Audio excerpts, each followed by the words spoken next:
आगे बढ़ते हैं। एलजी मनोज सिन्हा ने आज पुलवामा का मुख्तसर दौरा किया। अपने दौरे के दौरान एलजी ने सर्किट हाउस पुलवामा में सरकारी महकमों के सरबराहां के साथ जिले के हवाले से मीटिंग मुनक्किद की, जबकि मीटिंग में जिले में चल रहे मुख्तलिफ ज़ेर तामीर तरक्याती प्रोजेक्टों का भी जायजा लिया।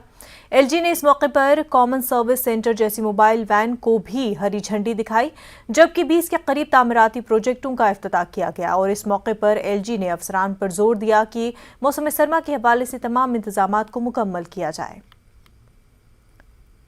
और एलजी मनोज सिन्हा ने आज अपने पुलवामा दौरे के दौरान मुख्तलिफ अवामी वफूद से मुलाकात की। एलजी से मिलने वालों में पंचायती मेंबरान, डीडीसी और बीडीसी मौजूद थे, जबकि वफूद में जाफरान ग्रोवर्स और सिडको इंडस्ट्रियल स्टेट एसोसिएशन के अहदेदारान भी थे। इस मौके पर अवामी वफूद ने एलजी के सामने अपनी मांगें रखी। एलजी से मिलने वाले वफूद ने कहा कि उन्हें मौजूदा हुकूमत से काफ़ी उम्मीदें वाबस्ता हैं।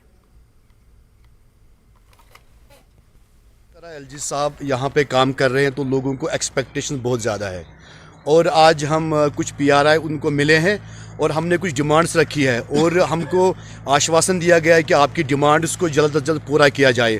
और हम बड़ा मुतमईन है जिस तरह एलजी साहब ने हमको रिस्पॉन्ड दिया।